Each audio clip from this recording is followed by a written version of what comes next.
Alors, premièrement, c'est-à-dire comme jeu d'introduction, donc on pourrait toujours utiliser la bibotte, ou tout simplement, si on n'a pas le robot, on pourrait éventuellement travailler avec les cartes de direction, les imprimer, ou bien utiliser notre maquette Bibot et faire le jeu sans robot. Du coup, il y a il y a plusieurs façons justement et plusieurs supports qui sont adaptés justement à ce genre d'activité. Donc, il y a soit la maquette, ce qu'on appelle le tapis Bibot. Donc, c'est un tapis. Donc là, on l'utilise assez souvent pour le travail en groupe, en classe surtout. Donc on le place sur le sol ou bien directement sur une table. Donc on peut utiliser celui-là. Donc c'est un tapis qui est adapté à ce genre d'activité, voilà, et qu'on peut placer, comme j'ai déjà précisé, sur le sol ou bien sur table. Donc là, il contient des poches, donc des poches où on peut placer les cartes, donc c'est plus pratique. Donc il suffit juste d'utiliser des cartes qui sont adaptées à chaque activité et bien sûr l'utiliser pour toutes les activités et tous les jeux de Bibot ou bien de programmation et de codage.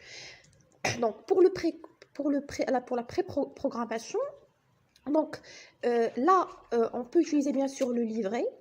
Donc le livret, il va nous aider justement à... Donc on peut utiliser, moi je préfère cette carte qui est assez portable. Donc c'est une carte portable et plastifiée du schéma qu'on peut toujours utiliser. Donc on n'a pas besoin à chaque fois d'imprimer et de coller. Donc il suffit juste d'utiliser cette carte. Donc bien évidemment on a les cartes de direction.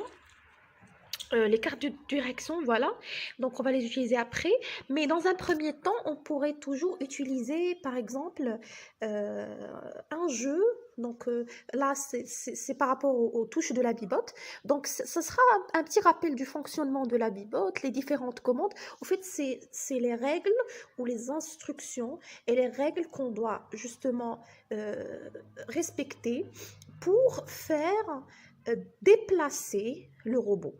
Donc, soit qu'on a déjà le robot, soit qu'on l'a pas, et on va imaginer justement comment ce robot va se déplacer. Du coup, ce rappel de fonctionnement de la bipote est aussi intéressant, car il permet par exemple de savoir les différentes commandes que peut exécuter le robot et leur signification. Et bien évidemment, donc par la suite, on va demander à l'enfant, par exemple pour le cas de conjugaison et de verbe premier groupe, donc on peut toujours là utiliser la carte, donc on peut placer par exemple directement devant la leçon ou du livret, donc on peut se servir de ce livret. Et donc là j'ai utilisé celle plastifiée, donc on va mettre les différentes, par exemple les terminaisons et les pronoms personnels, on va les disperser dans notre c'est-à-dire case, donc dans chaque case, de la manière, parce qu'on peut imaginer de multiples c'est-à-dire jeux et activités. Du coup, on peut par exemple soit relier utiliser des cartes de terminaison et des cartes de pronom personnel, ou bien rajouter aussi celle du radical. Mais le plus important, c'est que l'enfant saura par exemple réussir à déplacer la bibotte, par exemple, de plusieurs cases en limitant le nombre d'ordres donnés pour retrouver la terminaison associée à chaque pronom personnel.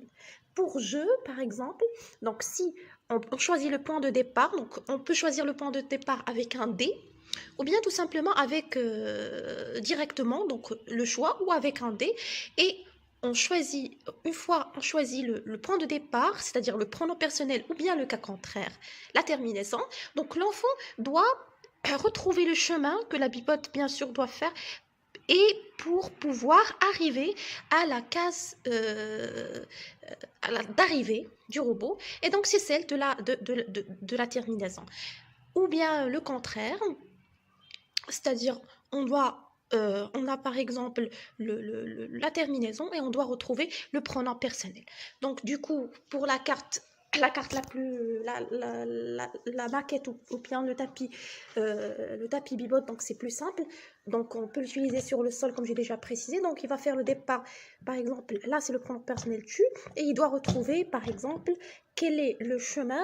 Donc on peut choisir n'importe quelle direction, point de départ de la bibot. Donc il doit retrouver par exemple la terminaison qui est associée en retrouvant le chemin le plus court.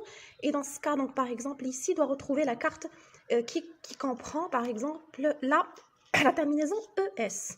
Donc voilà. Donc là, c'est un simple exemple bien sûr, j'ai présenté le plus simple possible, c'est-à-dire le jeu le plus simple. Et donc voilà, donc ça sera plus simple d'introduire déjà avec c'est-à-dire ce rappel de fonctionnement. Alors là, c'est la deuxième partie. Il s'agit de l'application de Scratch dans le cadre d'une leçon de conjugaison, par exemple, pour les CE2, pour un enfant de 7 ans. Donc généralement, c'est le présent. Donc, et il commence avec les verbes du premier groupe. Du coup, donc on a créé un programme qu'on a divisé en sous-tâches.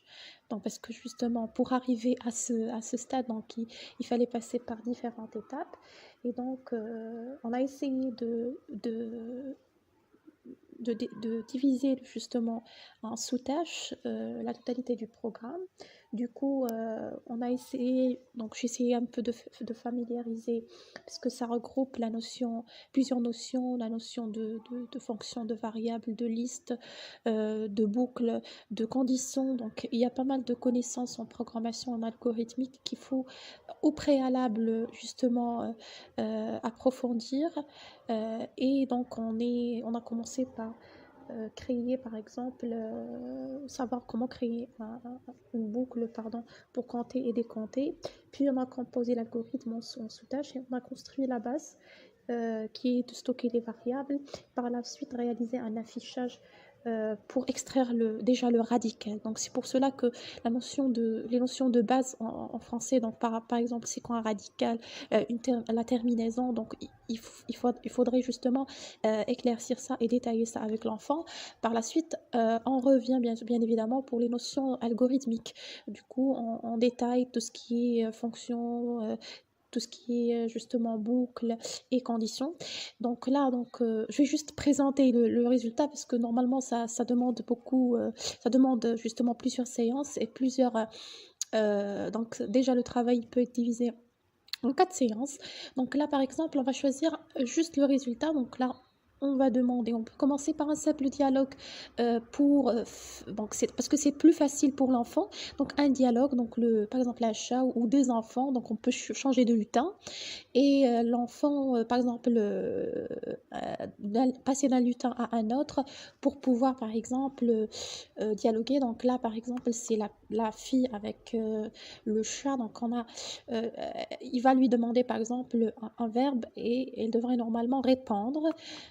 Du coup, par exemple, on pourrait aussi passer par le cas normal. Donc, il va nous demander justement un verbe en ER, pardon, et on doit, par exemple, on va choisir un verbe, on va mettre, par exemple, le verbe, donc on va mettre le curseur, et le verbe, par exemple, penser, voilà, penser, et voilà, donc l'algorithme ou le programme saura justement conjuguer le verbe. Donc voilà.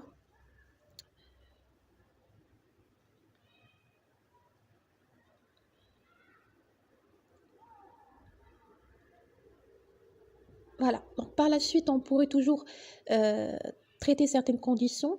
Donc dans la dernière phase, on a traité par exemple le cas